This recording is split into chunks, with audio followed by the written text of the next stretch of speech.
ഉണ്ണിയുണ്ട്, GST ബന്ധപ്പെട്ട സാമ്പത്തിക വിദഗ്ധനാണ്. Ajith Thomas ഉണ്ട്, BJPയുടെ പ്രതിനിധിയാണ്. ആദ്യം സി ചാക്കുണ്ണിയിലേക്ക് പോവുകയാണ്.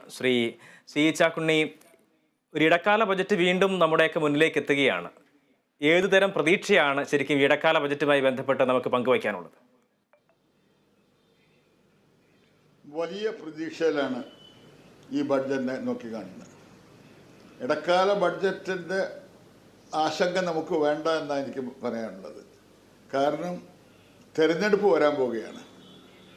മറ്റൊന്ന്, മുൻ ബഡ്ജറ്റ് കാലങ്ങളെക്കാൾ ഞാൻ മനസ്സിലാക്കിയെടുത്തോളം കേന്ദ്രത്തിൻ്റെ സാമ്പത്തിക വളർച്ച, സാമ്പത്തിക സ്ഥിതി വളരെ മെച്ചപ്പെട്ട സ്ഥിതിയിലാണ്. അത് പണ്ടെല്ലാം റെയിൽവേ ബഡ്ജറ്റ് സെപ്പറേറ്റ് ആയിരുന്നു.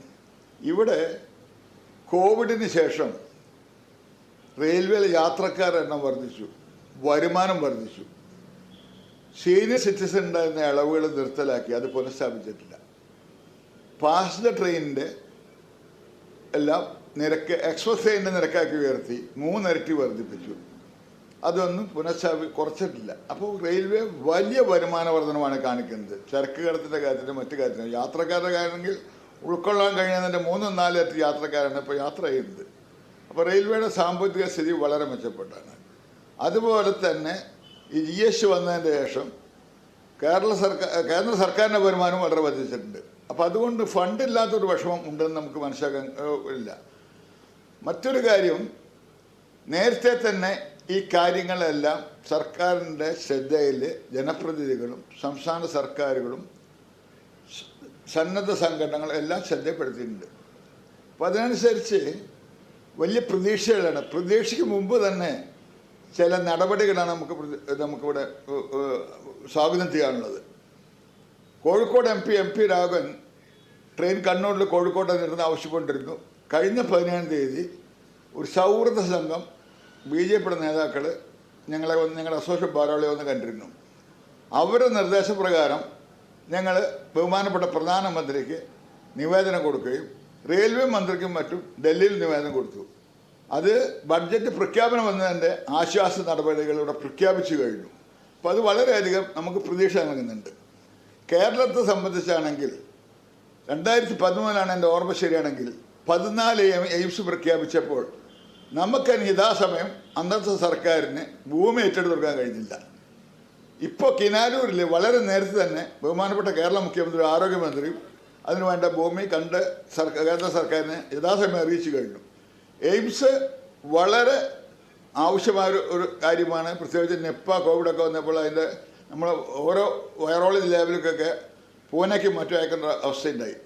അപ്പോൾ ഈ എയിംസ് കോഴിക്കോട് വരികയാണെങ്കിൽ കോഴിക്കോട് കേരളത്തിന് മാത്രമല്ല അതിർത്തി സംസ്ഥാനങ്ങളായ കർണാടകയും തമിഴ്നാടിനും വരാതെ ഗുണകരമായിരിക്കും. ആ എയിംസ് തന്നെയാണ് നമ്മൾ പ്രതീക്ഷിക്കുന്നത്. ആ പ്രഖ്യാപനം ഉണ്ടാകുമെന്ന് തന്നെ നമുക്ക് മനസ്സിലാക്കാനുള്ളത്. മറ്റൊരു കാര്യം, കേരളത്തിൽ ഞാൻ മനസ്സിലാക്കിയെടുത്തോളം ഒരു അക്കൗണ്ട് തുറക്കണം എന്നുള്ള കേന്ദ്രം ഭരിക്കുന്ന പാർട്ടിക്കുണ്ട്.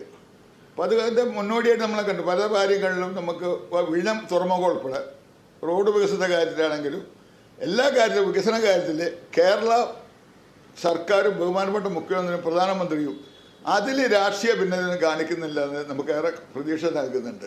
അപ്പോൾ അതുകൊണ്ട് തന്നെ വളരെ പ്രതീക്ഷയിലാണ് കേരളം, പ്രത്യേകിച്ച് മലബാറും. ട്രെയിൻ കണക്ടിവിറ്റിയാണ് ഈ മലബാറിന് ഏറ്റവും വലിയ ബുദ്ധിമുട്ടുള്ളത്. അതിനാണ് കഴിഞ്ഞ ദിവസം വളരെ ആശാകമായ ഒരു കാര്യം ഉണ്ടായത്. കക്ഷി രാഷ്ട്രത്തിന് അതീതമായി കേരളത്തിൽ നിന്നുള്ള MP-മാരും ബഹുമാനപ്പെട്ട മുരളീധരൻ മിനിസ്റ്ററും എല്ലാവരും യോജിച്ചുകൊണ്ട് ബോംബെയിൽ നടന്ന നിക്ഷേപ സംഗമത്തിൽ, മാരിടൈം നിക്ഷേപ സംഗമത്തിൽ അന്നത്തെ തുറമുഖത്തിന് ഗതാഗത മന്ത്രി ആവശ്യപ്പെടുകയും UAE കൊച്ചി ബേപ്പൂർ കപ്പൽ സർവീസിന് എല്ലാ അനുമതി നൽകുകയും ചെയ്തിട്ടുണ്ട്.